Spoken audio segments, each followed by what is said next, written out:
내가 사마리아에 가는 이유는 그곳에 울고 있었던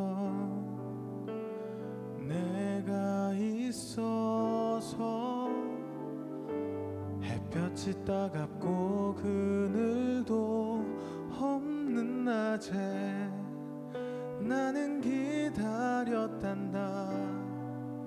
내가 내게 오기를 아무도 찾지 않는 한낮의 우물가에 어젯밤을 다 잠든 내가 내게로 온다. 아무도 찾지 않는 한낮의 우물가에 이제껏 삶에 지친 내가 내게로 온다. 난 사마리아 여인에게 말을 건다. 기쁨의 참말을 건다. 하늘 보좌 내려놓고 그래 여기에 왔다고. 넌 내게 다시 이리 재촉한다. 그 물을 내게 달라 한다. 넌 이미 보았다. 그 물이 여기에 바로 내 안에 있어. 예수님의 사역이 예루살렘에서 광범위하게 유명세를 타기 시작하면서 바리새인들을 비롯하여서 종교 지도자들이 세례 요한을 감시했던 그 시선으로 이제는 예수님을 감시하기 시작합니다. 그리고 그렇게 예수님을 감시한다고 하는 그 시선을 예수님은 감지합니다. 세례 요한이 체포된 상황에서 자신과 세례 요한의 그 어떤 연계성 때문에 예수님께서는 자신의 사역의 완급 조절을 할 필요성을 느끼고 예루살렘을 잠시 떠날 마음을 갖게 되어주십니다. 여러분, 이렇게 예수님은요 자신의 뜻에 따라 사역한 것이 아니라 하나님의 뜻에 따라 물러날 때와 앞설 때를 철저하게 분별하시고 조절하셨어요. 충분히 예수님 혼자서 하실 수도 있었지만 혼자 하지 않으셨어요. 늘 하나님께 여쭙고 하나님께 기도하며 나아갈 때인지 멈추어야 할 때인지 늘 주님께 귀 기울이시는 분이셨습니다. 여러분들은 어떠세요? 우리가 하루하루를 살아가면서 닥치는 대로 하고 싶은 대로 그냥 막 추진하면서 우리가 돌진하면서 살아가세요?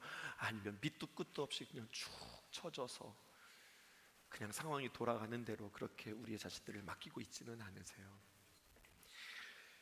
통상적으로 유대인들이 예루살렘과 갈릴리를 오갈 때 말이죠, 유대인의 결례라는 게 있었습니다. 결례에 따라서 부정하게 되는 것을 피하기 위해서 사마리아 땅을 밟지 않았습니다.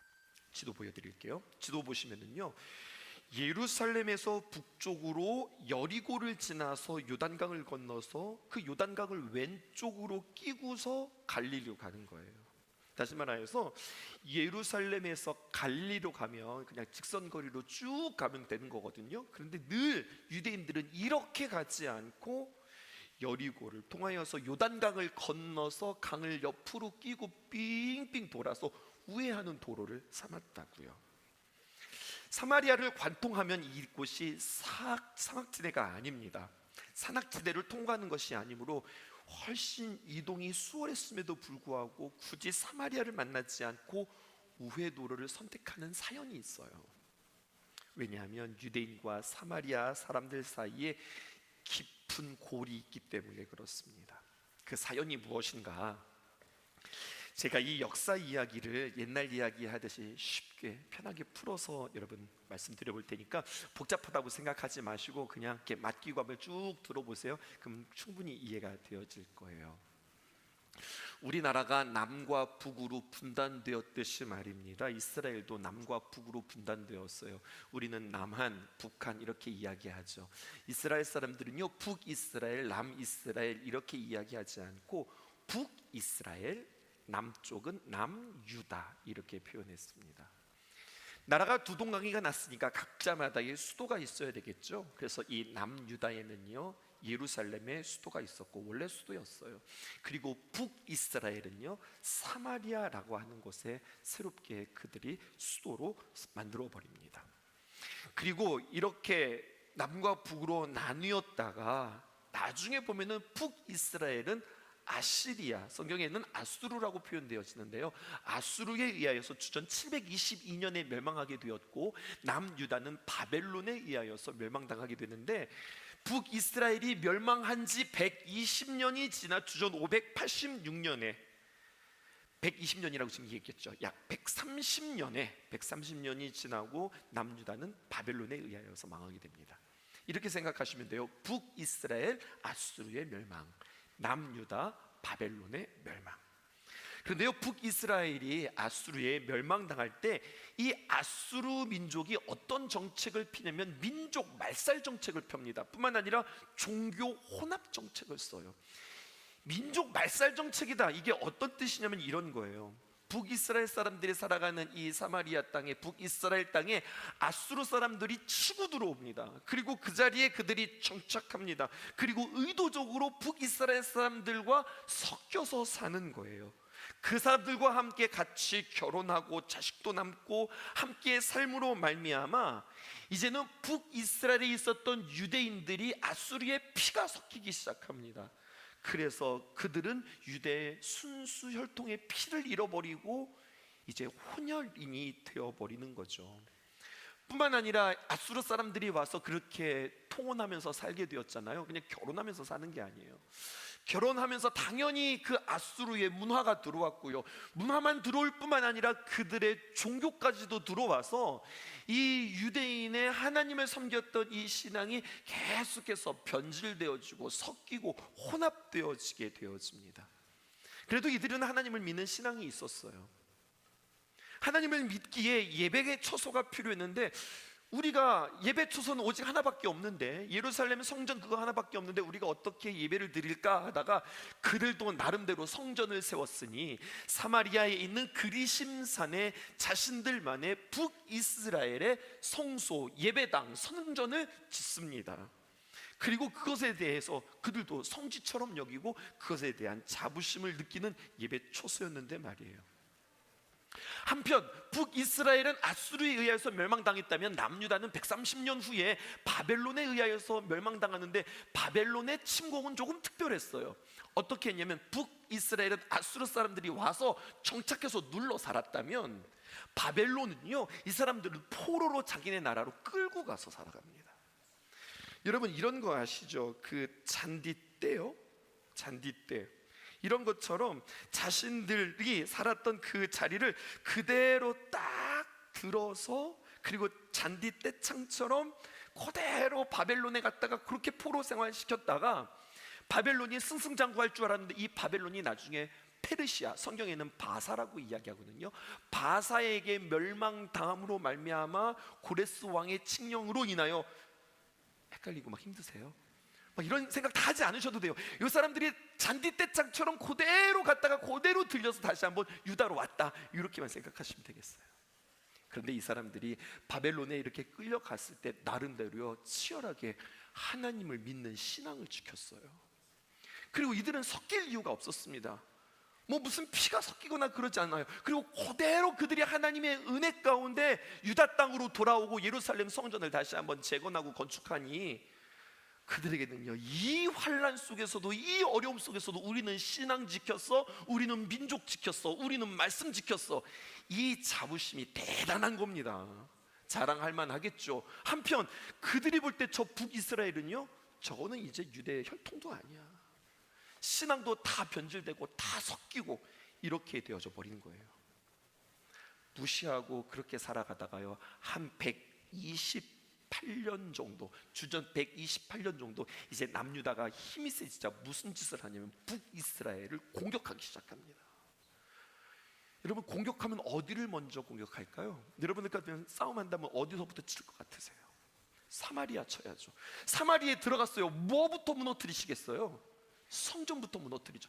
저거는 짝퉁 성경이야. 저거는 짝퉁 성전이고 진짜 성전은 예루살렘 하나지.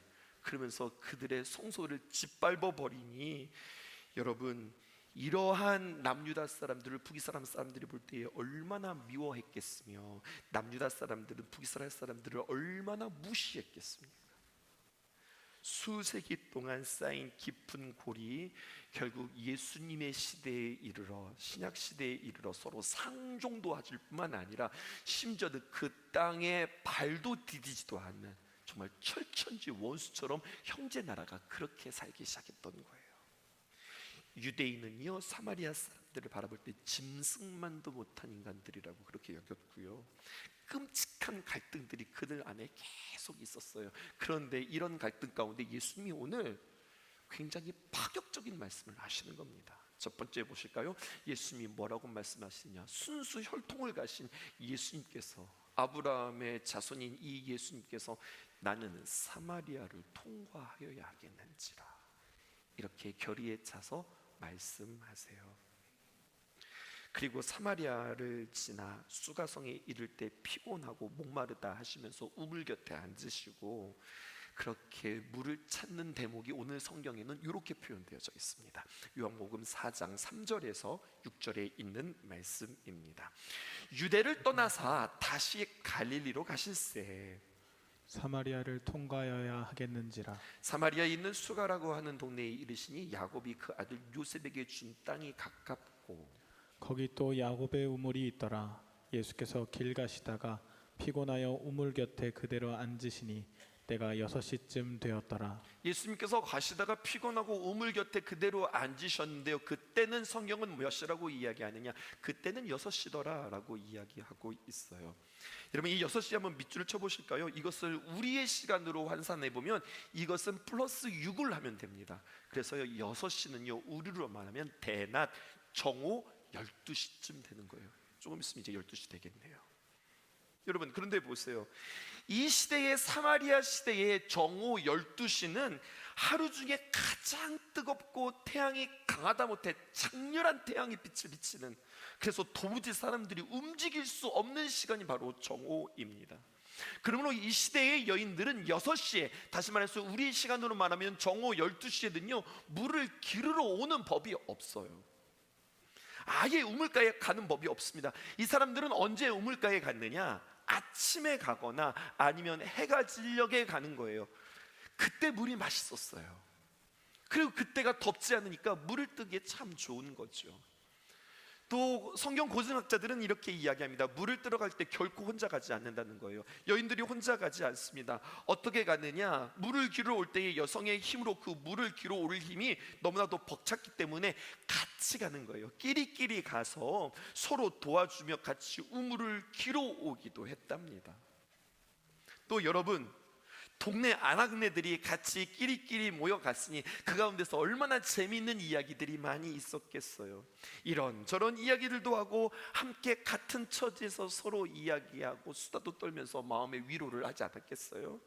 그랬어? 그랬구나. 그렇대? 그렇구만. 모든 정보들은 우물가에서 다 이제 들려지게 되는 거죠. 이렇게 수다 떠는 재미가 고단한 여인들의 삶에 큰 낙이 되었음은 틀림없었을 것입니다. 그런데 오늘 성경은요 그런 소소한 재미, 그렇게 함께 일하는, 또 함께 그 시간에 나오는 그 모든 것들과 정반대로 남들이 절대 오지 않는 시간에 이 여인이 옵니다. 정오 12시에. 그것도 함께 오는 것이 아니라 이 여자 혼자 나옵니다. 왜요? 이 여자에게는요 심각한 문제가 있어요. 이 여인을 모든 사람들이 다 따돌렸고요, 자기 스스로도 모든 사람들 앞에서 서지 못할 그러한 사연이 있는 여자예요. 소외된 여자예요. 고독한 여인이라 할 수 있겠습니다.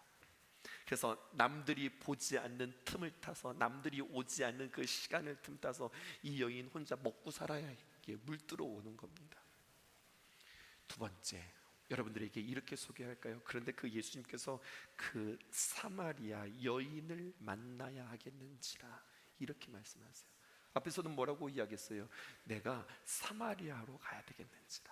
사마리아로 가겠다고 하신 그 예수님께서는요 이제는 사마리아 여인을 만나야 되겠다. 아니 도대체 이 여자 무슨 사연이 있길래요? 성경이 이야기합니다. 인생 참 복잡하게 산 여인이거든요. 무엇보다도 그의 인생 가운데 남편 5을 갈아치운 여자입니다.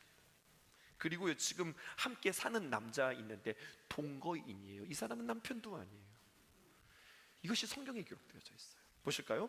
요한복음 4장 18절에 있는 말씀입니다. 너에게 남편 5이 있었고 현재요, 과거형이에요? 과거형이에요. 한두 사람이 아니라 5명의 남편을 갈아치운 여자. 그리고 지금 있는 사람도 정식 결혼을 해서 너의 남편이 아니라 지금 있는 자도 내 남편이 아니야. 그런데 같이 살고 있는 남자가 있어. 여러분, 그러니 다른 사람들이 자기의 과거, 자기가 한 일, 자기가 살았던 인생에 대해서 이러쿵 저러쿵 수군덕거리는 것이 들릴 때마다 보일 때마다 정말 듣기 싫었고, 여러분 쓸린 상처에 소금 뿌린다고 생각해 보세요. 얼마나 아프겠어요. 그런 이야기들, 그런 시선들, 그런 수군거림이 그에게 있을 때 그는 참 고통스러운 인생이었다고요. 지나온 자신의 삶에 대해서 어떻게든지 감추고 싶고 자기 이야기하는 소리를 어떻게든지 듣고 싶지 않아서 그녀의 선택은 무엇이었습니까? 정오에 나와서 그냥 조용히 물뜨고 들어가는 거. 그렇게 세상과 단절하여서 그냥 버티며 사는 인생이 그 여인의 삶이었어요. 그런데 이렇게 살았던 여인이 갑자기 사람들을 만납니다. 갑자기 사람들 틈바구니로 뛰어 들어갑니다. 그것도 그냥 들어가는 게 아니라 주저주저해서 들어가는 게 아니라 급하게 뛰어갑니다. 물동이를 내팽겨치고 달려가서, 그리고 그냥, 그런데요, 이렇게 이야기하는 게 아니라 큰 소리로 외칩니다. 뭐라고 외치느냐? 와서 보라. 누구를 보라는 거야? 예수님을 보라는 거예요. 그 예수님이 누군데? 이거죠. 그 예수님 참 착하시고 선하시고 친절하시고 따뜻하신 그 예수님을 보라, 이런 말이 아니었어요. 이 여인이 말하는 예수님을 보라라고 하는 이 예수님이 어떤 분이신가? 성경에 기록되어져 있습니다. 요한복음 4장 29절에 있는 말씀, 내가 행한 모든 일을 내게 말한 사람을 와서 보아라. 이상하지 않아요? 내 얘기하는 거 진짜 싫어하는 여자예요. 수군덕거리는 게 싫어서, 여러분, 대낮 12시에 물 들어가는 여인인데, 나 사람 만났어. 누구 만났어? 예수라고 하는 사람 만났어. 근데 그 사람이 어떤 사람인데 나의 모든 과거를 다 알아. 아니, 누가 말하면 싫고 누가 말하면 좋은 거야? 이게 도대체 어떤 일이 이 여인에게서 일어난 것일까요? 요한복음 4장 29절을요 좀 더 쉬운 세 번역으로 여러분들에게 소개해 드릴게요. 이렇게 기록되어 있어요. 내가 한 일을 모두 알아맞힌 분이 계십니다. 내가 한 모든 일을 알아맞히셨어요. 와서 보십시오. Come, 오십시오. And see, 그리고 보십시오. 그분이 그리스도가 아닐까요? 우리가 그렇게 기다렸던 그리스도가 아닐까요? 이렇게 이야기하는 거죠. 그렇게도 감추고 싶었던 과거의 인생인데 그것을 지금 자기 스스로 자기 입으로 꺼냅니다. 그렇게 감추고 싶었던 수치스러웠던 사연을 자신이 지금 펼쳐내고 있습니다. 이 여인의 과거, 이 여인이 살아왔던 일들, 이건 어떻게 해도 바뀔 수 없는 이야기들이에요. 이 여인이 살았던 삶과 지나간 시간은 되돌이킬 수 없습니다. 생각하면 아쉽고, 아니 아쉬운 것이 아니라 생각하면 고통이고 아프고 끊임없이 수치스럽고 힘들어서 대면할 수 없어서 생각만 하면 그냥 축축 처지고 우울감에 훅 빠지게 되어지는 일들. 그래서 숨고 살았고 숨기면서 살았는데, 그래서 도망간 건데 이 여자가 예수님을 만났어요. 구체적으로 예수님을 만났다. 예수님과 만나서 뭐 했어요? 이야기했어요. 예수님의 말씀을 들었고 자신의 이야기들을 나누었어요. 그러자 과거가 바뀌었습니까? 과거의 상처들이 막 치유가 됐습니까? 아니요, 그런 거 없어요. 아니, 지나간 과거가 어떻게 바뀌어요? 내가 과거에 벌려놨던 일들이 어떻게 되돌려져요? 과거는 그냥 과거일 뿐이에요. 과거는 그대로 있을 뿐이에요. 바뀌지 않아요. 그런데 그렇게 도망쳤던 자신의 과거를 당당히 대면하기 시작합니다. 그리고 이렇게 말하는 거예요. 뭐라고 말하느냐? 내가 행한 모든 일을 내게 말한 사람을 여러분들이 이렇게 이야기하는 거죠. 어떻게 이 여자가 변하게 된 걸까요? 그렇게 변하게 되어진 어떤 원리가 있지 않을까요? 어떤 힘이 그의 마음을 그렇게 바꾸지 않았을까요? 어떤 그 무엇이 그것을 변화시키지 않았을까요? 경청해 보세요. 무엇이 그를 바뀌었을까? 무엇이 그를 새롭게 했을까? 답입니다. 저도 모르겠어요. 여러분, 이게 답입니다. 무엇이 그 여인의 마음을 바꾸었는지 저도 모르겠어요. 그런데 분명한 것 한 가지 사실을 발견합니다. 어떤 원리에 의하여서 어떤 힘이 그의 마음을 바꾸었는지는 모르겠지만 분명한 사실, 그것을 오늘 여러분들에게 마지막으로 말씀드리고 싶은 거예요. 세 번째 보실까요? 이렇게 이야기합니다. 사마리아 여인에게 말을 하고 말을 들어야겠는지라. 예수님 처음에 뭐라고 말씀하셨습니까? 사마리아를 통과하여야 되는지라. 내가 사마리아 여인을 만나야 하겠는지라. 세 번째, 만나서 뭐 하는 거예요? 사마리아 여인에게 말을 하고 말을 들어야겠는지라. 이 여인의 어떤 과거나 지금 현재까지도 상황은 변한 게 없어요. 근데 이 여인의 이야기가 요한복음 4장 1절부터 시작해서 꽤 많은 분량이 있어요. 26절까지 꽤 긴 이야기 가운데 보면은요, 이 여인이 예수님을 대면하고 예수님의 말씀을 자신의 귀로 듣고 또 예수님께 궁금했던 것들을 이야기하면서 계속 주님과 만남의 시간들이 있자 늘 도망 다녀야 했던, 늘 바꿀 수 없었던 과거 앞에서 끊임없이 괴로워했었던 이 여인이 변하고 과거를 담담히 직면할 수 있고 그 과거를 감추고 싶었던 이 여인이 사람들에게 펼치게 되었다는 이야기예요. 여러분, 이 여자 이야기하는 것이 아니라 이제 우리 이야기 해보십시다. 우리 이야기 해보십시다. 여러분, 자신 있는 과거를 가지고 계세요? 당당한 과거를 가지고 계세요? 후회 없는 과거가 여러분들에게 있으세요? 내가 원하지 않았는데, 아니면 나의 실수로, 나의 어리석음으로, 참 나의 모자람으로 말미암아 왜 내가 그때 그 상황에서 그렇게 했을까? 아니 왜 그 상황에서 내가 말려들었을까? 아니 왜 내가 그때 내가 그런 일들을 그렇게 했을까? 내가 왜 그렇게 선택했을까? 내가 왜 거기에 그렇게 갔을까? 내가 그 사람들과 함께 왜 그런 일들을 했을까? 이러한 것들에 대하여서 내가 미쳤지, 내가 뭔가 홀렸어도 이제 단단히 홀렸지, 이렇게 내가 참 아쉬워하고 속상하고 정말 시간을 바꿀 수 있었으면 진짜 바꿨으면 좋겠다. 나의 인생 가운데 그 움푹패인 흉터와 같은 딱딱해진 그 흉터, 내 인생의 기록에서 정말로 지우고 싶은, 팍팍 지우고 싶다. 그냥 한 권의 책이라고 한다면 그 과거에서 내가 진짜 찢어내고 싶은 그러한 과거. 여러분, 혹여나 그런 과거의 사건과 어떤 상처들과 그런 일들이 여러분들 삶 속에 혹여나 있지는 않으세요? 여러분, 사마리아 여인과 나와 비교해 보면 한 가지 공통점을 발견하게 되어져요.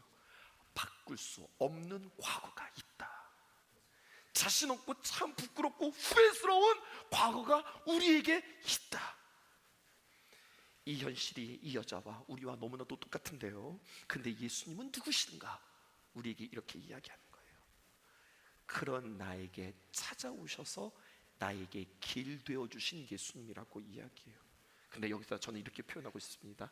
나 한 사람을 위하여, 나를 위하여 나만의 길이 되어주신 예수님이라고 오늘 저는 여러분들에게 소개하고 싶은 거예요.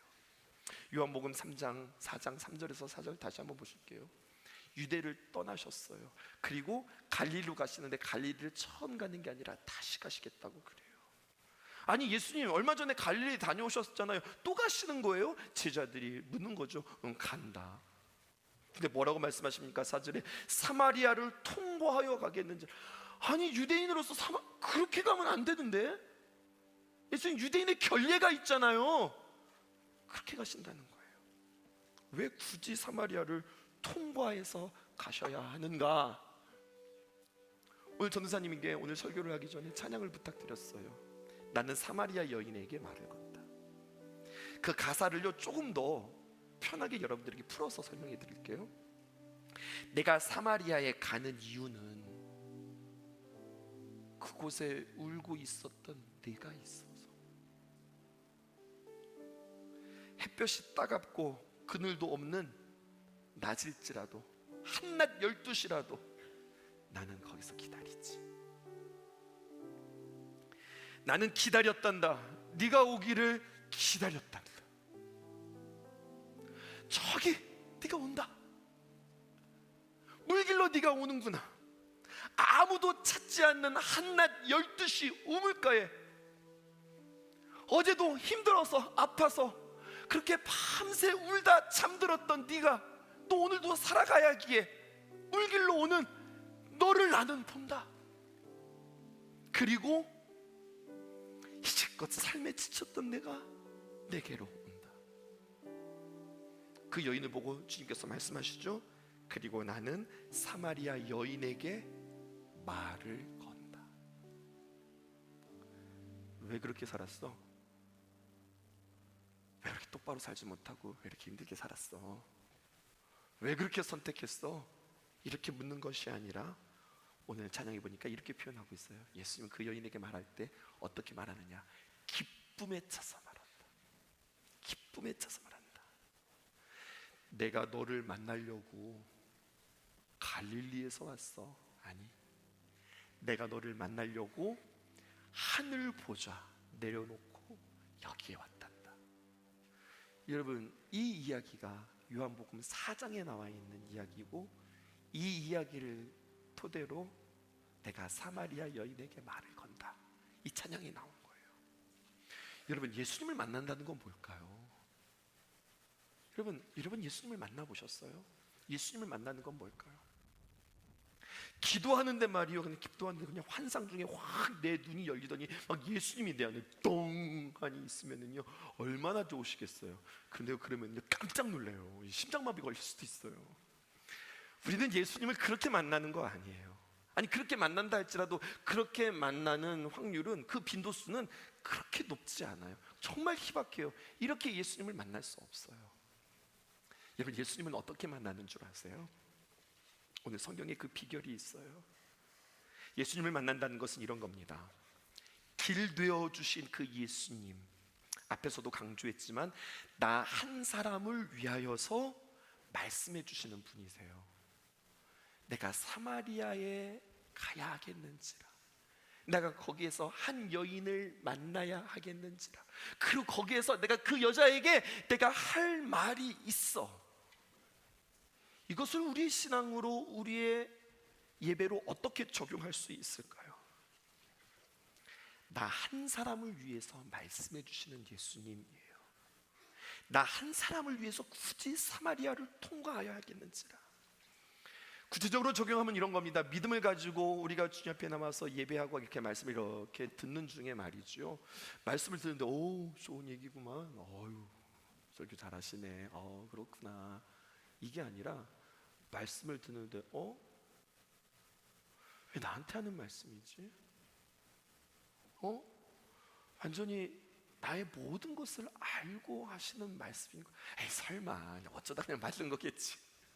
근데 지난주에 와서도, 이번 주에 와서도, 또 그 다음 주에 와서도 계속 나에게 들려주는, 내가 들어야 할 말씀들이 들려진다면, 여러분, 그것은 여러분들이 지금 예수님을 만나고 있다고 하는 사실입니다.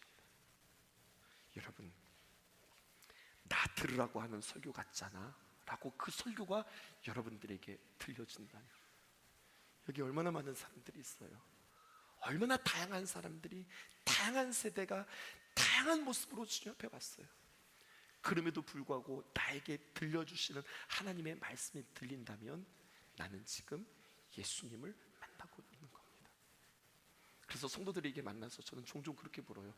말씀이 들리세요? 말씀 잘 들으시죠. 뭐 모양도 좋고, 뭐 목사님 목소리가 워낙 커야지 잘 들려요. 근데 그런 소리가 아니라 정말로 하나님의 귀한 말씀을 들을 때에 내 심령에, 내 중심에 정말로 나의 삶이 해석되어지는 말씀이 들리세요. 그게 은혜라는 거예요.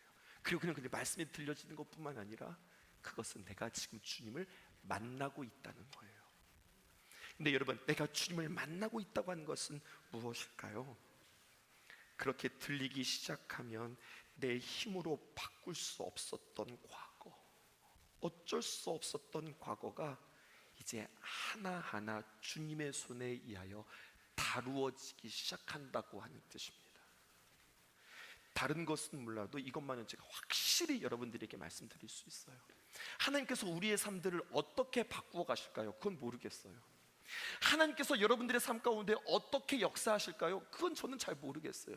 근데 분명히 제가 아는 것 한 가지가 있어요. 어떻게 일하실지는 모르지만 누가 일하실지는 확실히 압니다. 바로 누가 일하시는 거예요?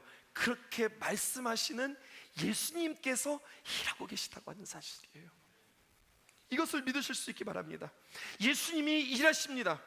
예수님께서 알아서 하신답니다. 여러분, 기쁘지 않으세요? 그래도 목사님 뭔가 좀 원리를 좀 알았으면 좋겠는데, 뭔가 방법을 좀 알았으면 좋겠는데, 그런 생각 드세요? 예를 들어 말입니다. 요즘 너무 피곤이 쉽게 느껴져서 병원에 갔어요. 왜 이렇게 피곤하지? 병원에 갔더니 의사 선생님이 환자한테 이야기하는 게 아니라 의사 선생님이 그 간호사 선생님한테 이야기하는 거예요. 이렇게 말하는 거죠. 아이고, 이 환자는요 그레이브스 디지즈가 의심되니까 TFT 좀 준비해 주셔야 되겠어요. 무슨 소리야 이게? 혹시 이 말 알아들으시는 우리 간호사 선생님들 계세요? 이게 무슨 소리야 이게? 자기들만 아는 영어로만 이야기해서 도대체 우리는 못 알아들어요. 물론 요즘에는요 선생님들이 환자들에게 잘 설명해 주시기도 하지만, 여러분, 수술법은요 이렇고 저렇고 이렇게 됩니다. 기능은요 이런 기능 저런 기능이 있습니다. 그럴 때에 이러한 효과들이 있습니다. 여러분, 우리가 다 알아들을 수도 없고 뭐 알아서 어떻게 해요. 중요한 건 이런 겁니다. 자, 마취 들어갑니다. 그리고서 눈 떴더니 아이고 환자님 다 끝났어요. 이러는 거예요. 그냥 의사 선생님이 다 알아서 마취 들어가면 다 수술해 주시고 다 치료해 주시고 깨끗하게 치료해서 아이고 다 나았어요, 이제 회복하시면 되겠습니다, 이렇게 되어지는 거죠. 예수님과 우리와의 관계 속에서도 이렇게 적용해 보면 어떨까요? 어떤 원리인 거예요? 지금 어떻게 일하시는 거예요? 어떻게 지금 진행되고 있는 거예요? 주님께서 지금 어떤 기술을 쓰고 계신 거예요? 그게 중요한 것이 아니라 예수님께서 우리의 삶에 들어와 그분이 원하시는 대로 우리의 삶을 이끌어 가시는데 어떻게 이뤄가시느냐? 만나자. 만나서 우리와 함께 예배를 통하여서 하나님 앞에 고백하고 찬양하고 하나님 앞에 기도하고, 찬양 중에 들려지는 음성, 우리 찬양대를 통해서 들려주시는 하나님의 음성, 말씀을 통해서 우리의 마음 가운데 들려주시는 하나님의 말씀을 듣고 있다면, 만약에 그렇다면 우리는 우리의 과거가 어떠하든 이제는 하나님께서 일하시는 거고, 바꿀 수 없는 과거에 이제 주님께서 일하심으로 이제는 그 과거는 똑같은 과거가 아니라 이제는 너에게 새로운 과거, 이제는 그 과거를 대면할 수 있는 과거, 그리고 그것은 너에게 성숙할 수 있고 기초가 되어지는 과거야. 주님께서는 우리에게 이야기하시는 거예요. 예수님을 믿는다는 것은 무엇일까요?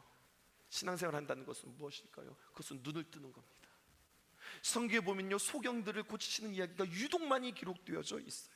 보는 거예요. 하나님의 말씀을 통해서 보는 거예요. 무엇을 보는 겁니까? 특별히 하나님의 말씀의 렌즈를 통해서 나를 보는 거예요. 그런 이야기들이 성경에 빼곡하게 기록되어져 있어요. 하나만 보실까요? 고린도전서 6장 20절, 주님은 우리에게 이렇게 명명하세요.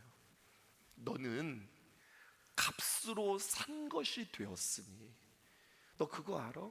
그럼 네가 사는 게 아니라 너는 값을 주고 산 거야. 그런즉 너의 몸으로 하나님께 영광을 돌리라. 그러면요 이 말씀을 들으면 나라고 하는 존재는 하나님께서 값을 주고 산 존재이구나, 이것을 알게 되어지는 거예요. 우리는 종종 이렇게 이야기하죠.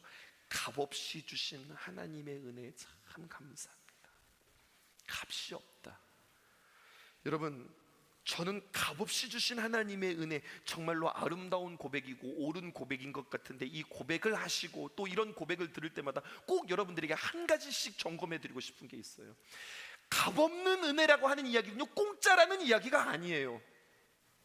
값없는 은혜라고 하는 것은요, 너무 귀해서 너무 가치가 있어서 이것을 값으로 매길 수 없어 값이 없는 거예요.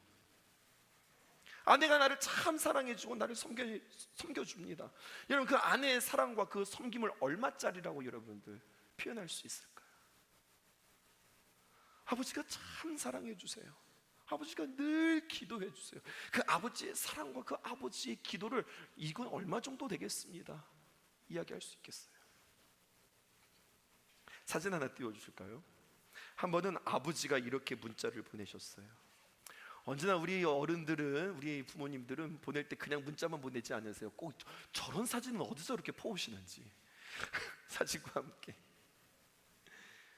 문자를 보내시는데, 아들, 세상 끝날까지, 세상 끝까지 너와 함께 계셔. 이게 아니라 세상 끝날까지 나와 함께 계셔. 이렇게 글을 보내주셨어요.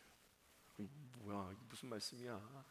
하나님이 세상 끝날까지 나와 함께 계셔. 그러니 너는 아빠 엄마 걱정 말고, 아빠 엄마 걱정 말고 복음을 위해 최선을 다해라. 엄마 아빠 걱정은 예수님이 하신다. 엄마 아빠 걱정은 예수님이 하신다.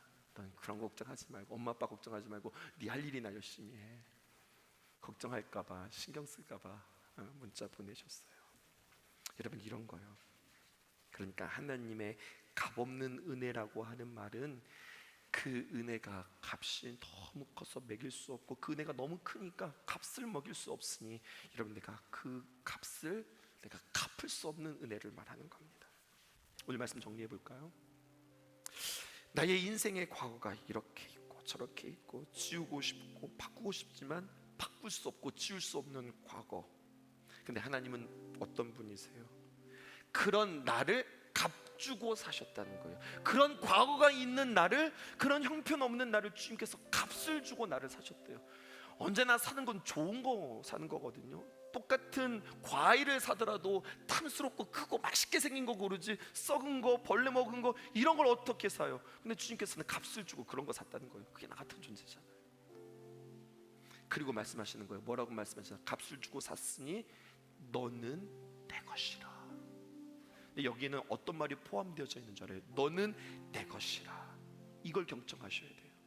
너는 내 것이라 라고 이야기할 때는요, 너의 과거에 저지른 것들, 네가 책임져야 하는 것들, 너의 무게, 네가 저질렀으니 부끄러움도 네 몫이고 값도 네 몫이고 무게도 다 네 몫이고, 그래서 우리가 힘들었던 거예요. 그런데 너는 내 것이라 라고 이야기한다면 그 과거까지도 다 누구의 것이 된다는 거예요? 하나님의 것 되어진다는 거예요. 그 아픔, 그 과거, 내 상처까지도 이제 누구 거라는 거예요? 하나님 거라는 거예요. 요한복음 19장 30절에 이렇게 이야기하십니다. 예수께서 신포도주를 받으신 후에 예수께서 마지막 이 땅에서의 모습이거든요. 다 이루었다. 이 말이 무슨 뜻인 줄 아세요? 다 갚았다는 이야기예요. 값을 주고 다 갚았다. 그렇게 마지막 말씀하시고 머리를 숙이시니 영혼이 떠나가더라. 이사야서 53장 6절, 우리는 다 양 같아서, 여러분, 양이 굉장히 온순한 것 같죠? 엄청나게 고집이 센 게 양이에요. 자기들 마음대로 하는 게 양이에요. 그래서 다 양 같아서 그릇 행하여 각기 제 길로 갔거늘 여호와께서는 어떻게 했어요? 지 맘대로 하는 이 양들, 고집스러운 양들, 정말로 미련한 양들을 다 불러다가 여호와께서는 우리의 모든 죄악을, 양들의 모든 죄악을 그에게 담당시키셨도다. 우리가 책임져야 될 모든 것들을 우리의 주님께서 대신 담당하셨다는 거예요. 여기는 우리의 과거도 표현되어 있음을 여러분들 믿으시기 바랍니다. 이게 예수님이라는 거죠. 그러므로 지울 수 없는 과거, 돌이킬 수 없는 과거, 그것에 사람들이 내 문제를 가지고, 내 과거를 가지고 이러쿵저러쿵 말할 수는 있겠어요. 뭐 그러라고 하세요. 이제 예수님을 영접하고 예수님을 만나고 예수님의 말씀을 듣고 예수님께 말하고 예수님과 교제하면서 사는 나에게는 그렇게 예수님의 교제에 들어간 우리에게는 이제는 그 문제는 내 문제 아니다. 하나님께서 담당하시겠다고 우리에게 말씀하고 계세요. 아쉬운 것은 이 복음의 진리를 알지 못하고 여전히 그것을 내가 부여잡고 사는 거예요. 예배는 예배고, 하나님 앞에 기도하는 것은 기도하는 거고, 내가 책임질 것은 내가 책임지는 거고, 내가 감당할 것은 내가 감당하는 거고, 이렇게 주님과 우리가 나뉘어서 살아가는 삶을 우리는 보게 되어지는 거예요. 이 여자 사마리아 여인이 한 것은 예수님께서 너 이런 죄가 있지, 이런 삶이었지, 그렇게 지적만 한 것으로, 정죄만 한 것으로 끝나는 것이 아니라 그를 징계하시고 내게로 오라, 내가 목이 마르지 않은 영원한 샘물을 내게 주리라 해결까지 해주시는 예수님을 만나고 그가 기쁜 겁니다. 오늘 본문 마지막으로 읽고 마칠까요? 요한복음 4장 28절에서 30절, 여자가 물동이를 버려두고 동네로 들어가서 사람들에게 이르되 내가 행한 모든 일을 내게 말한 사람을 와서 보아라, 이는 그리스도가 아니냐 하니 그들이 동네에서 나와 예수께로 오더라, 이렇게 기록하고 있어요. 와서 보라, come and see.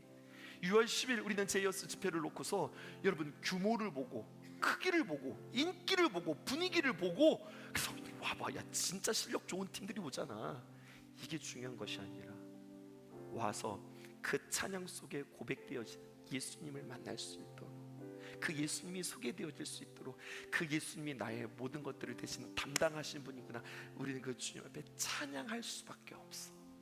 특별히 이번 주제가 이사야서 60장에 있는 말씀이었습니다. 일어나라, 빛을 발하라. 어떤 사람이 일어나는 거예요? 앉아있는 사람이 일어나는 거 아닙니까? 넘어진 사람이 일어나는 거 아닙니까? 왜 앉아있어요? 왜 넘어졌어요? 과거 때문에요. 상처 때문에요. 나의 무능함 때문에요. 그래서 내가 넘어질 수밖에 없었거든요. 근데 주님께서 와서 말씀하시는 거죠. 일어나 빛을 발하라. 우리가 일어설 뿐만 아니라 그 주님을 만나게 할 수 있도록 여러분 그 주님을 소개할 수 있는 저와 여러분 되었으면 좋겠습니다. 그 누군가에게 자신 있게 예수님께 나와보라고 말할 수 있는 입술이 되어지기를, 그렇게 기대하며 우리는 집회를 준비하십시다. 내가 사마리아에 가는 이유는 그곳에 울고 있었던 내가 있어서, 햇볕이 따갑고 그늘도 없는 낮에 나는 기다렸단다.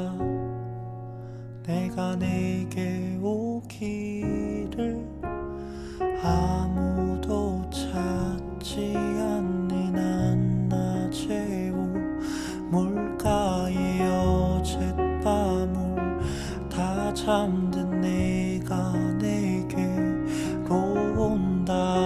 아무도 찾지 않는 한낮에 우물가에 이제껏 삶에 지친 내가 내게로 온다. 나는 사마리아 여인에게 말을 건다. 기쁨의 차 말을 건다. 하늘 보좌 내려놓고 그래 여기에 왔다고. 넌 내게 다시 이리 재촉한다. 그 물을 내게 달라 한다. 넌 이미 보았다.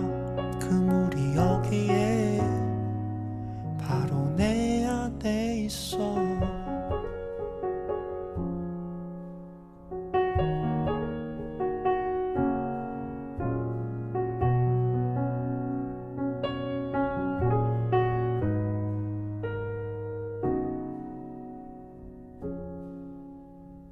아무도 보지 않았던 내게,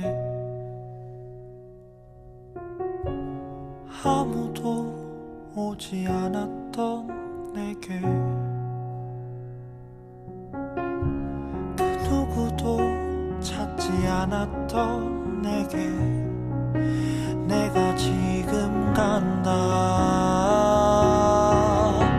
나는 사마리아 여인에게 말을 건다. 기쁨에 차 말을 건다. 하늘 보좌 내려놓고 그래 여기에 왔다고. 넌 내게 다시 이리 재촉한다. 금물을 내게 달라 한다. 넌 이미 보았다. 그물이 여기에 바로 내 안에 있어.